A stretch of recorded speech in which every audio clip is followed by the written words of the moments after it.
자, 한번 볼게요. 자, 문장이라고 하는 것이 뭐냐 그러면 여기 나와 있듯이 생각이나 감정을 완결된 내용으로 표현하는 것을 문장이라고. 마침표가 들어가는 그 최소 언어 형식 보면 이게 작가가 있을 거라고. 작가가 독자에게 어떤 주제를 전달하고자 할 때 글을 쓰는데 이 글이 뭘로 되어 있냐면 문장으로 되어 있더라고 하는 거죠. 이 문장 안에는 이게 말하는 생각이나 감정을 포함하고 있다. 까지요. 이렇게 하자. 그러면 네가 듣기가 더 편할 것 같아. 여기 보니까 우리는 문장 안에서 생각과 감정이 담긴 주제가 뭔지를 찾는 거잖아. 이때 문장에서 이 문장은 기본적으로 완결된 내용을 하더라. 특히 문장이 완성되려면 특히 기호 그리고 문자로 이루어져야 되거든. 문자로 이루어지는 거지. 알파벳으로 영어로 쓸 수도 있을 거고 한글로 쓸 수도 있을 거고 한문로 쓸 수도 있을 거고 기호가 붙는데 기호는 마침표나 아니면 느낌표나 아니면 부름표 이런 것들 쓸 수 있다고. 이 살펴보니까 문장에서 주어가 빠지면 안 돼. 그리고 소수로가 빠지면 안 돼. 기본적으로 나는 간다 충분히 가능하잖아. 그래서 주어와 소수로가 기본적으로 관계를 갖추고 형식적으로는 문장이 끝났음을 나타내는 표시로 이런 표시가 있다. 그래서 여기 보면 느낌표하고 마침표나 느낌표나 물음표 등을 사용을 해서 문장이 완결되었음을 나타내는 거야. 다르게 말하면 하나의 문장이 쓰인다는 것은 그 문장 안에 완결되는 어떤 내용들이 있다고 하는 거야. 이걸 나눠본 거야. 그래서 문장이 각각 어떤 성분으로 구성되는지 나눠보니까 각 이렇게 나눠진 거지. 보면 주성분이 있고 부속성분이 있고 독립성분이 있더라. 주성분은 주인이다. 가장 기본적인 성격이야. 그래서 문장에서 반드시 필요한 성분이기 때문에 이게 없으면 문장이 안 돼. 근데 방금 말했듯이 나는 간다 말이 되잖아. 기본적으로 주어와 소수는 항상 존재하고 나는 무엇을 누구에게 주었다 라고 하게 되면 나는 누구에게 주었다 이런 것까지 돼가지고 문장을 보니까 최소한의 내용이 만들어지기 위해서는 목적어와 보어도 필요하더라는 거지. 그래서 주성분으로 주어, 소수로, 목적어, 보어까지가 주성분. 나머지도 있던데요 해서 나머지 거를 분류해 본 게 이제 부속성분이 되는 거지. 주어와 소수로, 목적어, 보어를 설명해 주는 설명들이 있는데 그것이 결국 관형어와 부사가 되더라는 거야. 예를 들어 볼게. 사과가 있어. 사과라고 하는 것 중에서 이것도 사과가 여러 가지가 있는데 이 사과 중에 이 사과 하나를 딱 집어서 말하는 거야. 근데 이 사과가 아직 덜 익었어. 우리가 여기에 풋사과라고 해가지고 의미를 부여하게 되면 다른 사과와 구분이 되겠지. 그래서 이게 설명한다는 것은 제안을 한다는 뜻이야. 제안을 해서 조금 더 구체화시켜서 만든다고 하는 얘기지. 주성분을 꾸며주고 또는 이래서 제안해서 설명을 조금 더 부가적인 설명이 가능한 부분이 부속성분. 그런데 그것이 문장을 이루는 데는 꼭 필요한 건 아니더라는 거지. 그래서 이걸 갖다가 부속성분이라고 하는 거지. 생략이 당연히 가능해요. 자, 앞에서 하나 적어놓은 게 뭐냐면 주어는 생략이 기본적으로 가능하다. 그래서 정아야 일어서라 이렇게 말하면 일어서라 라고 말을 하면 내가 너를 보고 있으면 알 거란 말이야. 그럴 때 굳이 이름을 부르지 않아도 되니까 주어에서 문장에서 가장 많이 생략되는 것이 주어야. 그런데 보면 일어서라 라고 하는 부분이 없으면 말이 안 되는 거잖아. 소수로는 기본적으로 꼭 존재를 해야 돼. 사실 제일 중요하다고 보면 나는 이렇게 보거든. 소수로가 가장 중요하다. 주어가 문장에서 제일 중요한데 주어는 생략될 수 있는데 있기 때문에 표현된 것에서 본다면 소수로만으로 표현될 수 있다 라고 하는 것하고 주어 소수로 목적어 보면 기본적인 형식이 완성이 된다. 이를 꾸며주는 걸로 부속성분이 있는데 관형어와 부사가 있다. 우리 앞에 품사 했을 때 보면 체언이라고 하는 거 있잖아. 체언으로 내가 살펴보면 명사가 있을 거고 그리고 대명사가 있을 거고 그리고 수사가 있을 건데 이거 사람 몸 같은 존재라고. 그래서 이 체언이 주어도 되고 목적어도 되고 한다고. 그런데 이걸 꾸며준다 해가지고 가 쓰듯이 되어 있는 거. 이것을 각 관자에서 관형사라고 했잖아, 그지?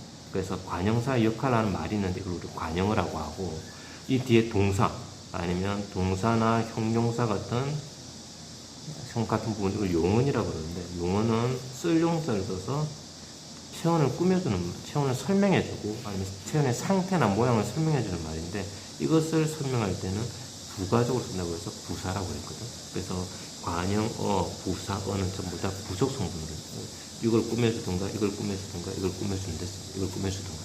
꾸며주는 말이다. 그래서 꾸며준다. 꾸며줌으로써 뭘 한다고? 의미를 제한해서 구체화시킨다. 이렇게. 자, 독립성분. 다른 문장 성분과 직접 관련을 맺지 않음으로 인해서 독립적으로 쓰이는 것을 우리가 독립성분이라고 하는데, 독립어 같은 것들이 있다. 이렇게. 독립어도 문장과 다른 문장 성분과 직접적 관련을 맺지 않은 것이 표현되는 방식으로 뭘 쓰일까? 요렇게 쉼표를 써버리면 되겠지. 자, 밑에 문장 구성의 문법 단위를 볼게. 둘 이상의 어절이 모여서 하나의 단어와 동등한 기능을 하는 거 살펴보니까 단어가 아니라 둘 이상의 단어나 어절이 모여서 쓰는 게 있더라고. 그 자체 내에서 주어와 소수로가 없는 것을 구라고 한다. 예를 들어 볼게. 저 언덕이 아주 아름답다 되어 있으면 저 언덕이라고 하는 것은 부분은 주어와 소수를 가지고 있지 않음에도 불구하고 주어와 소수의 관계를 갖고 있지 않음에도 불구하고 문장에서 하나의 성분으로 작용을 하더라는 거지. 이렇게 주어와 소수를 가지고 있지 않은 상태에서 두 개 이상이 모여서 하나의 문장 성분으로 한다, 작용한다. 그리고 우리는 구라고 하고, 안에 문장 성분이 있네, 주어와 소수가 있네.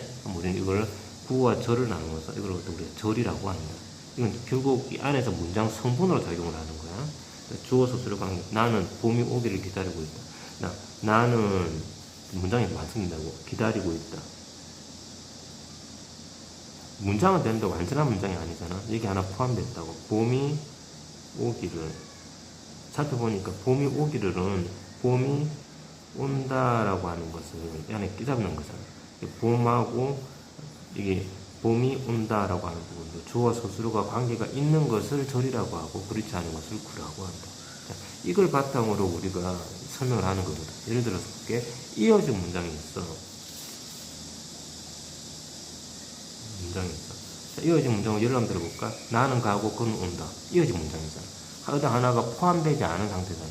근데 비가 온다. 비가 와서 박물관에 갔다. 나는 생략됐지? 나는 비가 와서 박물관에 갔다. 근데 비가 안 오면 딴 데 갈 텐데 비가 와서 갔다고 하면 이거는 이 안에 종속적인 걸로 문장이 절의 형식을 지니면서 제한적 요건으로 문장을 더 구체화시키잖아. 이게 왜 필요하냐면요. 이게 지금 너희들은 문법으로 배운다고 해서 필요한데 이게 왜 필요하냐면 우리가 문제를 풀 때 윗글에서 쭉 서술되는 부분 있잖아. 그러면 뭐 하기 때문에 뭐 했다라고 돼 있으면 핵심을 잡고 난 다음에 소수라는 것을 보태는 방식으로 해서 이 보태는 것의 핵심을 찾을 때는 뭐부터 찾는다? 여기 나오는 주성분부터 찾는다.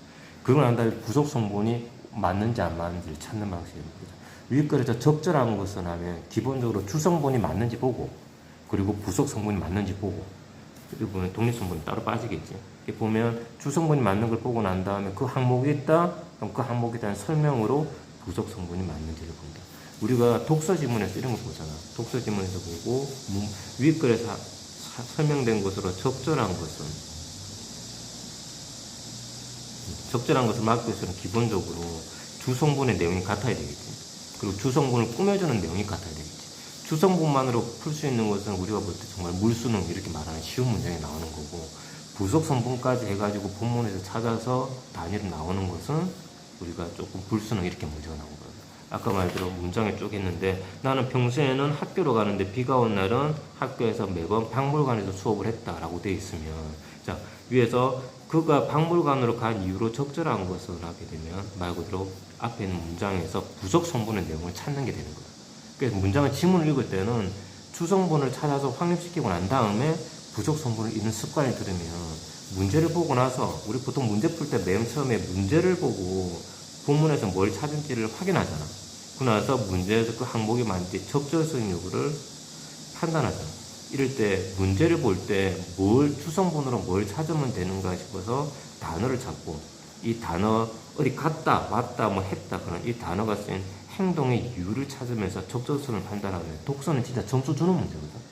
그렇기 때문에 독서 지문에서 니네 학교에서 독서가 나가면서 여기서 문법이 나가는 거 이유는 간단하다고 생각해요. 문장을 이렇게 읽으면 지문이 더 쉽게 풀린다는 걸 가르쳐주고요. 우리 항상 시험 칠 때 그랬잖아. 그래서 2개 이상의 어절에 모여 단어와 동일한 기능을 하는 것. 근데 하나의 단어와 동일한 기능이라고 하는 문장이 틀렸으면 이 앞에 대해서 설명하는 것이 아무 의미가 없잖아. 주성분을 찾고 부속성분을 찾는 방식으로 글을 읽으면 편하니까 그런 식으로 연습을 하도록 합시다. 이해가 되지? 내가 몇 가지 지문을 적어놨어. 여기에서 뭐 한다면 비가 와서 박물관에 갔다 막 이런 거 있잖아. 이런 것들을 좀 추가해가지고 이 부분을 조금만 더 요약해서 정리하면 좋겠어. 앞에 있던 체험과 용언 해가지고 우리가 막 배우는 품사 부분 있잖아. 품사 부분은 이거 앞 단원이거든. 그래서 이걸 알아야 명사적 용법을 한다, 뭐 아니면 이걸 쓰면 체온으로 활용이 된다, 용언으로 활용이 된다 이런 말을 알려면 이 품사를 알아야 된단 말이야. 그런데 품사가 되게 좀 간단할 수 있으니까 내가 요약해서 얘한테 요약본을 줄게. 그러면 이걸 하면서 약간 헷갈리는 부분은 이거를 갖다가 찾아가지고 하는 걸로 합시다. 이해가 되지? 품사. 잠깐만 해볼게. 자, 단어를 찾아보니까 단어의 같은 성격의 단어를 모아놓은 것을 우리가 품사라고 그러잖아. 품자가 말 그대로 이렇게 물건 품자라고. 물건 품자이기 때문에 말을 물건의 종류처럼 모아놓은 거. 해보니까 변하는 게 있고 변하지 않는 게 있는데, 그래서 변하는 게 가능한 것을 가변어라고 그러고 변하는 게 불가능한 것을 불변어라고 한 거야. 그래서 보다 보니까 말 중에서 변하지 않는 것, 그리고 우리가 체언이라고 생각을 한 거지. 명사, 대명사, 수사. 우리가 마트에 물건 사러 갈 때 마트에서 전부 다 식료품 코너야. 그리고 전자제품 그럼 전자제품 코너야. 그리고 가전제품 전부 다 같은 걸로 똑같은 말이거든. 묶어놨단 말이야. 체언의 기본적인 특징이 뭐냐면 명사나 대명사나 수사가 대해서 주어와 목적어가 뭔지 명확하게 알려줍니다. 학교에서 누구 하면 알 거고, 학교에서 그거를 대신해서 사용되는 학교 반장이 있으면 반장 하면 알 거고, 반장이 10번이다 그러면 10번 하면 알겠고, 주어를 명확하게 하는 거 체언이니까 이건 주어와 목적어의 걸 하면 된다고 생각하면 돼. 이거에 어떻다? 동사와 형용사를 써서 그 행동을 나타내거나 모양을 나타낸다. 동자는 움직인다는 움직일 동자고, 형자는 형태와 얼굴 모양이거든. 아름답다 동사가 되면 형이 되겠지. 빠르다 빠르다는 동사가 되고, 형용사 해가지고 형태나 모양, 얼굴 모양은 이쁘다 전부 다 이게 형용사 부분에 포함될 거 아니에요. 이렇게 딱 끊었으면 가변어와 불변어가 있는데, 체언을 꾸며주는 말로 관형사가 있고, 그리고 가변어를 꾸며주는 말로 구사가 존재한다. 그래서 이거는 가지고 우리가 말할 때 수식언이라고 하거든. 체언, 이건 용언, 그치? 수식언. 그리고 이게 문법적인 관계를 나타내는 걸로 해서 조사가 있더라. 그래서 격조사라고 배웠잖아. 주격조사는 주어의 자격을 부여하는데 도움을 주는 말이라는 말이고, 이거 말로 나오는 게 보조사 뭐 이런 것들도 있잖아. 자, 그러면 이거하고 완전히 따로 쓰는 게 독립언으로 감탄사가 있단 말이야. 이걸 이해한다는 전제 조건 하에 이제 이 문장이 나온 거잖아. 그래서 이 문장에서 네가 주성분, 부속성분, 이거는 우리가 문제 풀 때 어디에 할까? 핵심적인 단어를 찾는 데 사용되는 거고, 이건 핵심적인 단어의 위치와 문장으로 나눠졌을 때 어떤 부분부터 찾아야 될 것인가 연습할 때 이게 제일 좋거든, 사실. 이 부분은 명확하게 공부를 해왔으면 좋겠어. 다음에 이거하고 추가해가지고 아는 문장과 암기 문장까지 갈 거야. 나는 가고 그는 온다. 뭐가 앞뒤에서 뭐가 우선적으로 내용이 필요하지 않잖아. 이거는 대등하게 이어진 문장이고, 그리고 암기 문장하고 이렇게 설명하는 건 비가 와서 가는 거지. 이유를 설명할 때 문장 안에서 포함이 되고, 이 문장 안에서 뭐가 좀 더 큰 섹터에서 안고 있는지, 아니면 그 안에 설명하기 위해서 안겨 있는지 설명하는 문장, 바로 이런 것들을 다음 시간에 배우면 지문을 읽을 때 불필요한 부분을 치울 때 되게 편할 거야. 그럼 자세히 보면 그거 똑같지 않니? 자, 여기에는 이런 문장, 이 문장이 빠진 상태에서 뒤에 볼 필요가 없다고. 본문에서 이게 없으면 지문의 선지에 적절하지 않은 거야. 이거 하고 난 다음에 이게 적절한지 검토하고 해서 앞에 걸 보는 거야. 이걸 연습을 계속하면 독서 지문이 진짜 빨리 읽히거든. 문제가 그냥 빨리 풀리고 검토가 빨리 끝나.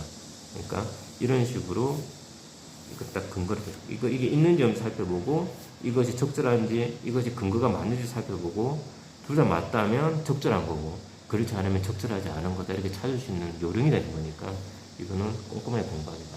자, 그리고 내가 올려놓을 테니까 여기에 더 추가적인 거 있잖아. 그걸 노트에 적어가지고 다음 주에 가져오면 돼. 이해되지?